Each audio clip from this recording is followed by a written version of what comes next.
Students, today we are going to see the experimental performance of forced convection. Now, in our day-to-day life, we have seen the fan, blower. So, in the forced convection, we are using the forcing media, that is the fan blower, which creates the motion. Okay, so that's why such kind of the convection is called as the forced convection. Now we are going to perform the experiment on this forced convection. So first of all, we know that in the forced convection we are using the forced convection in flow of air over the condenser in window air conditioner. Next, flow of brine in ice plant. Cooling of water flow in shell and tube condenser. A flow of oil in an oil cooler. So these are the some of the examples of the forced convection. Now a few commonly used arrangements are such as the flow through the circular pipes, flow through the ducts, flow over the flat surfaces, flow over the tube bundles, flow through the annular section, and flow over the pinned surfaces.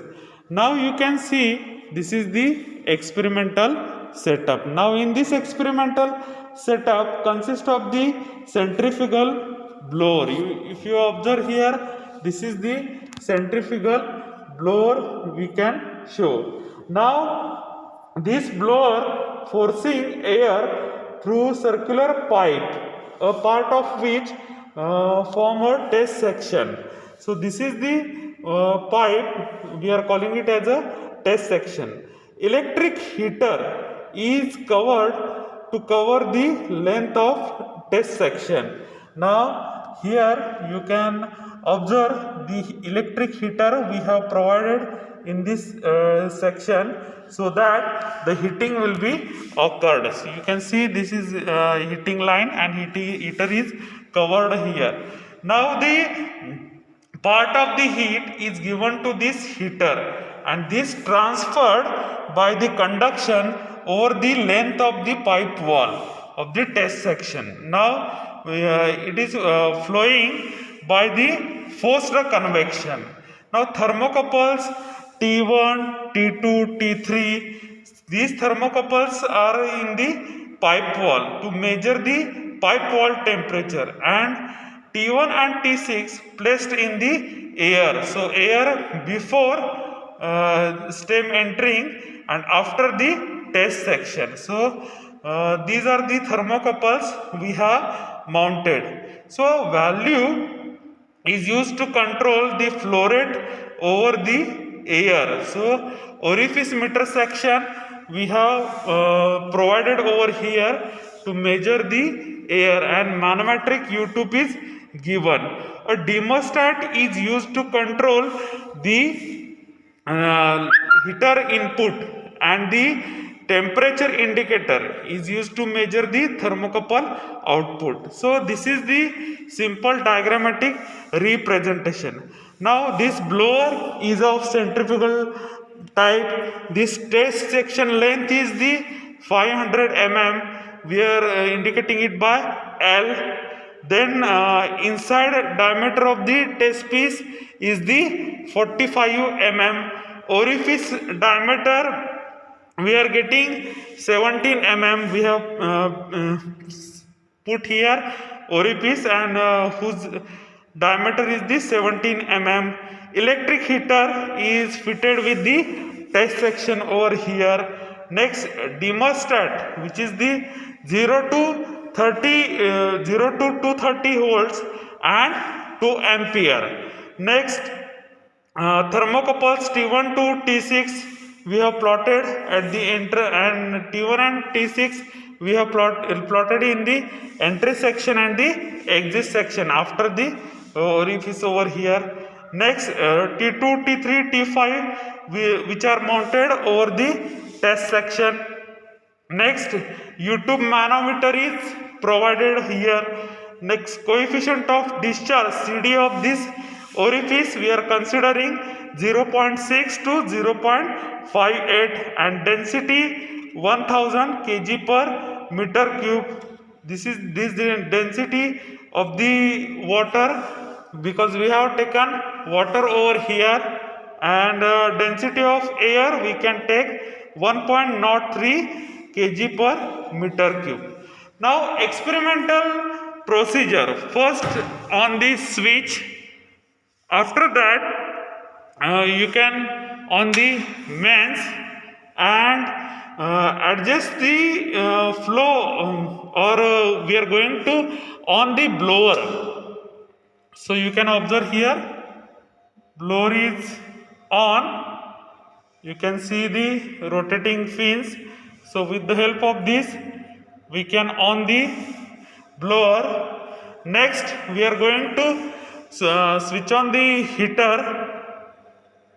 So you can observe, as I am going to switch on the heater, then this reading changes. Initially this is 0 and 0 you can observe, but after that this is the voltmeter reading, this is the ammeter reading. So as I am increasing the input, then you can observe the voltmeter and the ammeter reading changes over here. So the readings of the thermocouple we are observing over here. This is the temperature indicator we have fitted. Next, after that, what are the precautions we have to take while performing this experiment? We have to keep the thermostat at 0 position before switching on the power supply. So see, after performing the experiment, you have to adjust this to 0, and you have to keep in the mind, first you have to start the blower, and after that you have to on the heater input. So in this way you have to increase the voltmeter gradually. So do not stop the blower between the testing period. Once you started the blower, you have to end this after the experiment performance. Next, do not disturb the thermocouple.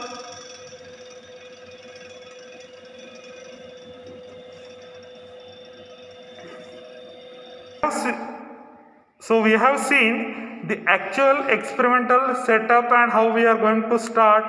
Now, after noting the readings, what are the theory calculation we have to perform? See, first we have to calculate the area of cross section of orifice, which is in meter square. So AO is equal to pi by 4 d square. Next, Q, volume flow rate in meter cube per second. So Q is equal to CD into AO twice GH rho W upon rho A.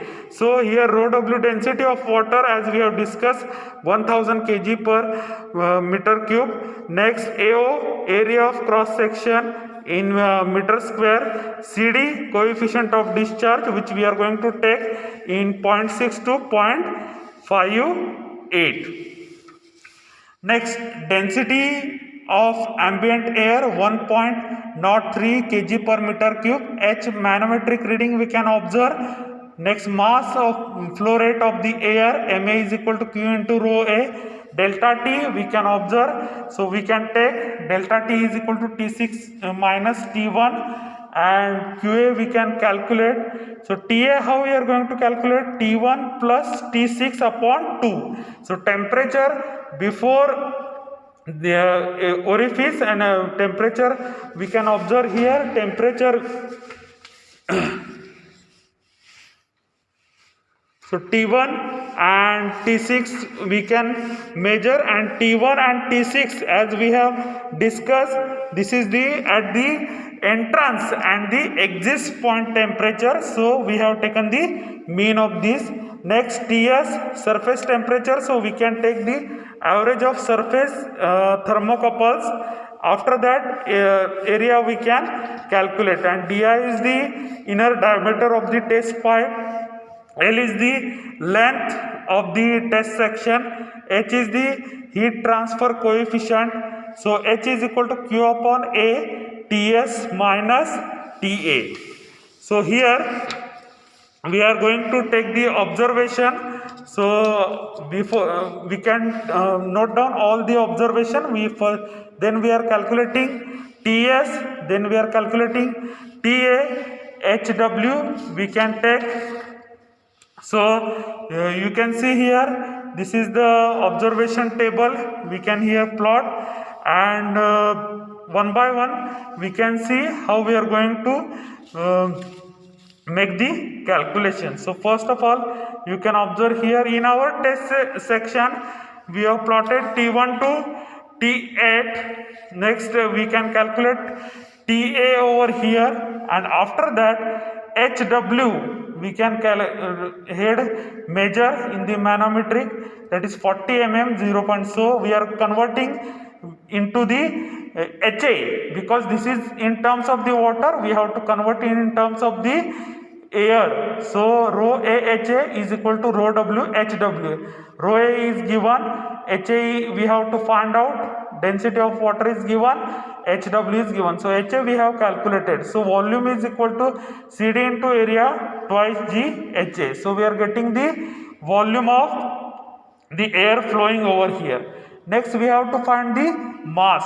So while calculating the mass, rho A volume we are substituting, so we are getting the mass also. Now Q is equal to mCp delta T. So in this way we can calculate the value of Q, and once you got the value of Q, you know Q is equal to HA delta T. Q you can substitute, area you have calculated previously, delta T you can take. Next H you have to find. So you can get the H actual is 38.5 watt per meter Kelvin. So in this way H actual you have find. So after that you have to find the H here theoretically. So volume is given. So volume is given 3.99 into 10 raised to minus 3 meter cube.